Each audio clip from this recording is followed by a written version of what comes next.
Hello everyone, welcome to MMA Now. Today we have a few update on the Dricus du Plessis versus Khamzat Chimaev match. Let's dive into first one. The highly anticipated matchup between Dricus du Plessis and Khamzat Chimaev is drawing closer, with both fighters making headlines in the lead up to their UFC 319 showdown. Middleweight champion Strickland recently shared his analysis, acknowledging du Plessis' potential, particularly his explosive striking and relentless pressure, but also pointing out Chimaev's superior grappling skills. Strickland emphasized that for du Plessis to succeed, he must avoid engaging in prolonged ground exchanges, where Chimaev excels.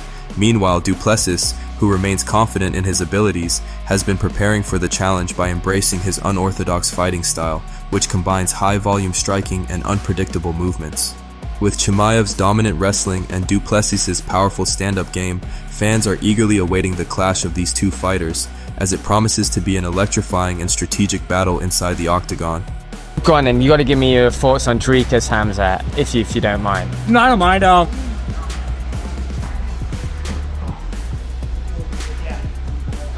So I sparred. I fought Dricus. I fought Dricus. Dricus has better stand-up than Chimaev, but Chimaev has a pretty crazy grappling. Now, I've been training with these daggy terrorists my entire life, so it's like I train with these. I know how to get up from these guys. I can withstand the storm. I don't know if he's encountered that level of wrestling to where it might get him a little off guard. But if he could handle it, get up and work his way up. It's kind of hard because it's a long time ago when Brad took him down and held him down. Actually took him down. But Brad took him down and held him down. So it's like he just really has to be ready for an extreme amount of pressure on the ground. And if he can withstand that, he's undefeated. Before continuing, please hit the subscribe button so that we can reach 1,000 subscribers. And we have another update. In a recent interview, Dricus du Plessis made a bold statement ahead of his highly anticipated fight with Khamzat Chimaev. Khamzat is special, but I'm going out there and I'm going to shock the world once again, he declared confidently. Du Plessis didn't hold back when explaining why he believes he is the superior fighter. He emphasized his resilience and unorthodox approach, highlighting that his striking and pressure could overwhelm Chimaev. While acknowledging Chimaev's grappling skills, du Plessis expressed confidence in his ability to neutralize the wrestling threat by keeping the fight standing. He also mentioned his belief in his conditioning, stating that he's prepared for a grueling battle and is ready to go 5 rounds if necessary. With his eyes set on proving his doubters wrong, du Plessis is determined to showcase his skill and solidify himself as one of the top contenders in the division. Let's hear more from du Plessis about what makes him confident that he'll be the one to walk away with the victory. You know, Khamzat, he looks incredible in training, what I've seen and people talk about it. And people are talking about, oh, he's training with this new coach. And I'm very happy for him. He did it 5 weeks out from the fight. I've been doing this my whole life. I've been fighting title fights for the past. I did it for 5-6 years into the UFC. Defended my belt twice already. The hard work that he's putting in, people going, oh, he's really training hard. That's what I've been doing every single camp. Fight after fight after fight. That is, that's not new to me. People are praising him for doing what is required. That's what I feel. And I'm really happy for him. And I think he's going to come in there more prepared than ever. I know that feeling of fighting for your first title. I know he's going to come in there prepared. No doubt, I think, and like I said, he is a special fighter. He's incredibly good. But, jeez, I can't wait. This win for me is going to be history. I am going out there and I'm going to shock the world once again.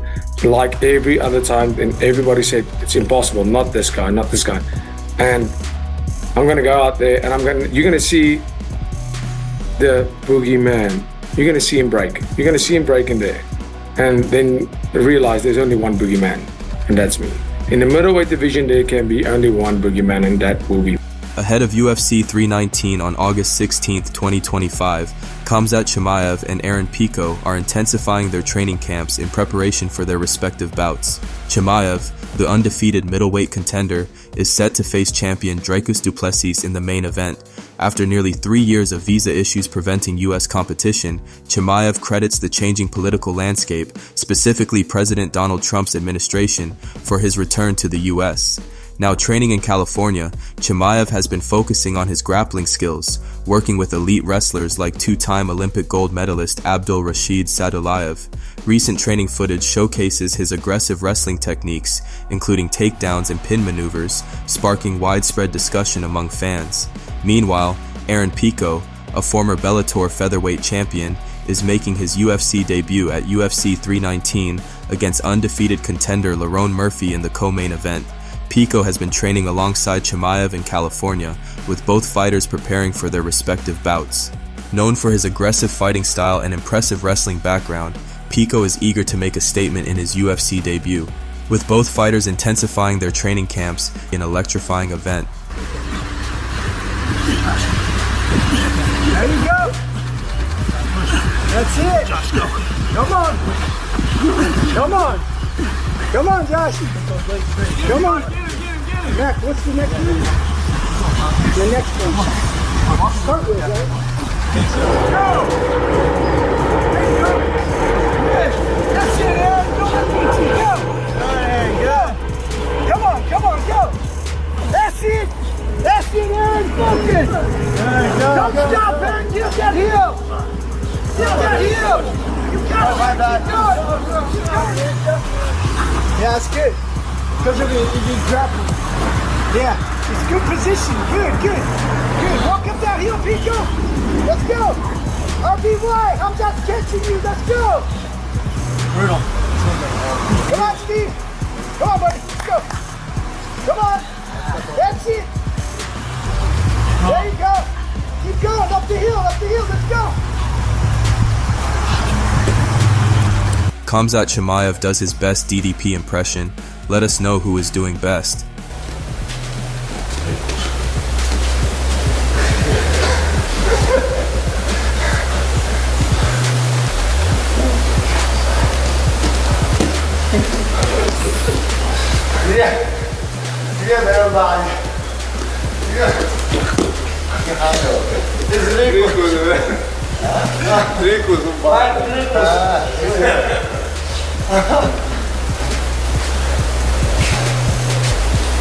Dominick Reyes and Carlos Ulberg faced off for the first time at a press conference in Perth ahead of their highly anticipated light heavyweight bout at UFC Fight Night, Ulberg vs. Reyes, scheduled for September 28, 2025 at RAC Arena. The event marks the UFC's return to Perth and is set to headline with this exciting matchup. Reyes, a former title challenger, is on a 3-fight win streak and views this bout as a stepping stone to another title shot. He has expressed confidence in his skills, stating that he believes he's just better than current champion Magomed Ankalaev, despite acknowledging Ankalaev's technical edge. Reyes also praised Ulberg's athleticism, noting that Ulberg is arguably a better athlete than former 2-division champion John Jones. Ulberg, currently ranked number 3 in the light heavyweight division, enters the fight on an 8-fight winning streak. He has been impressive in his recent performances, including a unanimous decision victory over Jan Błachowicz in March 2025. Ulberg's striking and movement have been key to his success, and he is eager to continue his ascent in the division. The face-off between Reyes and Ulberg at the press conference was intense, with both fighters displaying confidence and determination.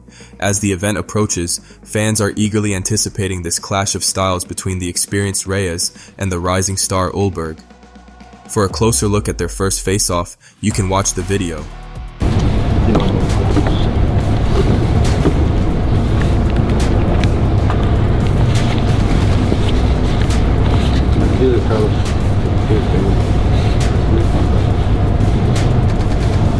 Thank you, gents. And just facing to the front.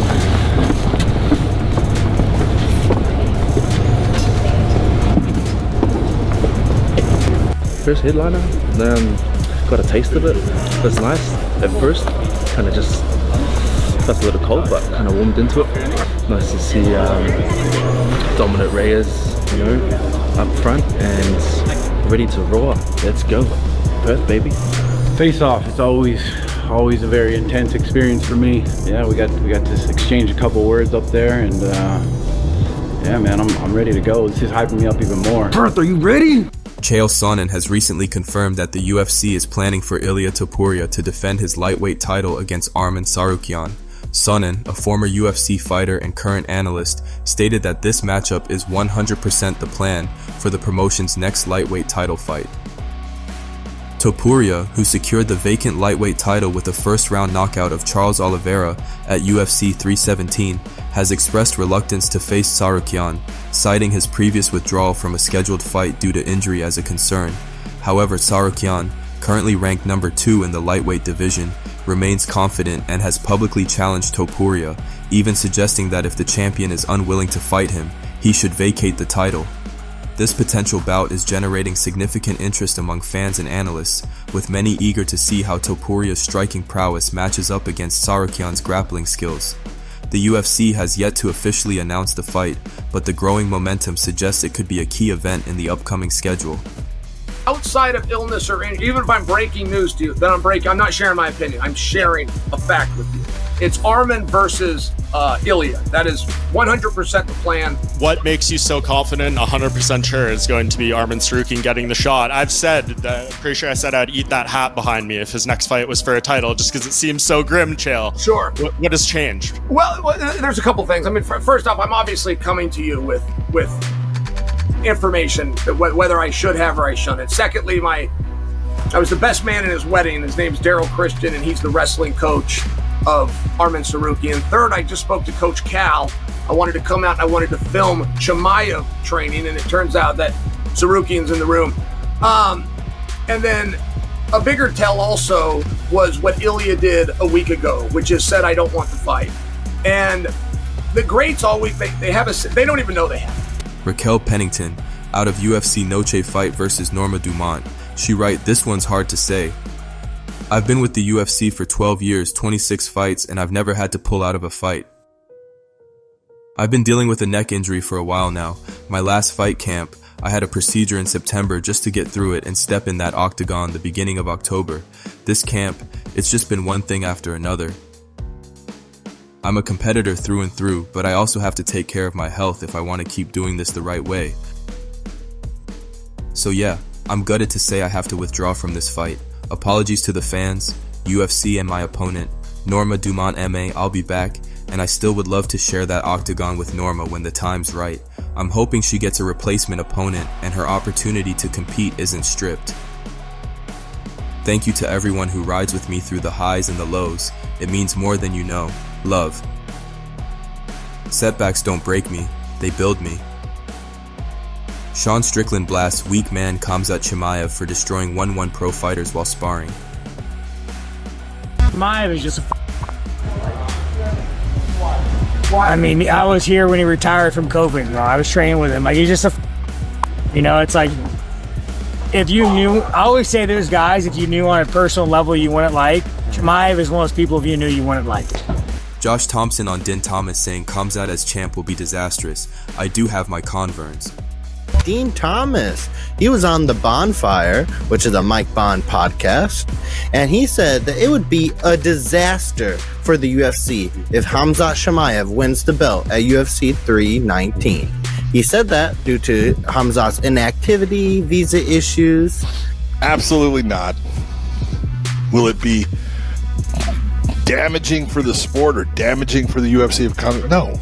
You know, it's so funny because Khamzat at one time, and I said something and people got all mad at me because the UFC was actually pushing Khamzat as the guy who was going to have the most fights, the fastest number of fights in the UFC of anybody ever. And I go, the fastest guy to have 4 fights in the UFC, and I go, Royce Gracie had 4 fights in a night.